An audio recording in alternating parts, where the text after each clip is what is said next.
ইসলামের সীমার একটি বাসও নড়েনি। একইভাবে গত 36 বছর ধরে এই জাকের পার্টি সীমার মধ্যে আছে যারা, তাদের একটি পশমেও কোনো রতি মহারতি হাত দেওয়ার ক্ষমতা রাখেনি, ভবিষ্যতে রাখবে না ইনশাআল্লাহ। সম্মানিত সুধী, জাকের পার্টির সুমহান প্রতিষ্ঠাতা বিশ্ব আলী কেবলা জান হুজুর বলেছেন, এই জাকের পার্টি হলো নূহ আলাইহিস সালামের তৈরি। মহান রব্বুল আলামিন নূহ আলাইহিস সালামকে নির্দেশ দিলেন, নূহ তুমি নৌকা তৈরি করো। নূহ আলাইহিস সালাম নৌকা তৈরি করলেন। 950 বছর কেটে গেল, প্লাবন হলো না। নূহ আলাইহিস সালাম ধৈর্য ধারণ করলেন। 950 বছর পরে কিন্তু প্লাবন হলো। একইভাবে আমি বলতে চাচ্ছি, জাকের পার্টি ধৈর্যের পার্টি। আমরা 36 বছর ধৈর্য ধরেছি। আমাদেরকে জাকের পার্টির হেজবুল্লাহর ইমামের নির্দেশে আমাদের কিন্তু ধৈর্য ধারণ করতে হবে। জাকের পার্টির মহামান্য চেয়ারম্যান পীরজাদা মোস্তফা আমির ফয়সাল মুজাদ্দিদ সাহেব আমাদেরকে বলেছেন, জাতির এই ক্রান্তি লগ্নে, জাতির এই দুর্দিনে, জাতীয় সংকট নিরসনে এবং জাতীয় সমস্যার সমাধানে জাকের পার্টির নেতা কর্মীদেরকে অবশ্যই ঐক্যবদ্ধ থাকতে হবে। এবং আজ যারা এই দেশের স্বাধীনতা এবং সার্বভৌমত্বকে ভুলণ্ঠিত করতে চাই, যারা এই দেশের পবিত্র স্বাধীনতাকে রক্তাক্ত করতে চাই, তাদের বীর দাঁত ভেঙে দেওয়ার জন্য হুঁশিয়ারি জানিয়েছেন জাকের পার্টির মহামান্য চেয়ারম্যান পীরজাদা মোস্তফা আমির ফয়সাল মুজাদ্দিদ।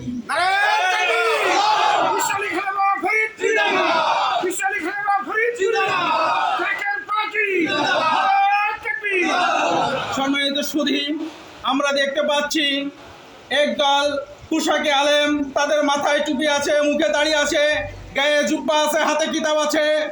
তারা ইলমে তাসাউফকে বিশ্বাস করে না। তারা ওলি আল্লাহদের মাজারকে ভেঙে দিতে চায়, তারা ওলি আল্লাহদের মাজারকে গুড়িয়ে দিতে চায়। এদেরকে দায়িত্বহীন কণ্ঠে জামানার মুজাদ্দিদ বিশ্ব আলী কেবলা জান হুজুরের আধ্যাত্মিক উত্তরসূরি জাকের পার্টির মহামান্য চেয়ারম্যান বলেছেন, এই পৃথিবীতে ইসলাম সম্প্রসারিত হয়েছে ওলিয়া মুর্শিদদের ইলমে তাসাউফের মাধ্যমে, অস্ত্রের ঝনঝনানির মাধ্যমে ইসলাম প্রতিষ্ঠিত হয়নি, ইসলাম সম্প্রসারিত হয়নি। ওই স্পেনে যেখানে ইসলাম গিয়েছে অস্ত্রের মাধ্যমে, সেখানে কিন্তু ইসলাম টেকসই হয়নি। সেখান থেকে আমাদেরকে লাঞ্ছিত হতে হয়েছে, বিতাড়িত হতে হয়েছে। এই পৃথিবী যেখানে আপনি যান, ওই ভারতে যান, আমেরিকা যান, কুয়েতে যান, লন্ডনে যান, যেখানে যান না কেন আপনি ওলি আল্লাহদের মাজার দেখতে পাবেন। আর এই মাজারকে তারা গুড়িয়ে দিতে চায়, মাজারকে তারা ভেঙে দিতে চায়, তাদের বীর দাঁত ভেঙে দেওয়ার জন্য হুঁশিয়ারি জানিয়েছেন জাকের পার্টির মহামান্য চেয়ারম্যান পীরজাদা মোস্তফা আমির ফয়সাল।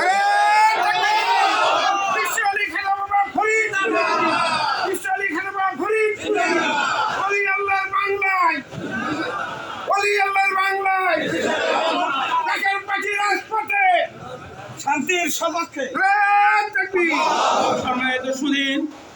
জাকের পার্টির মহামান্য চেয়ারম্যান পীরজাদা মোস্তফা আমির ফয়সাল।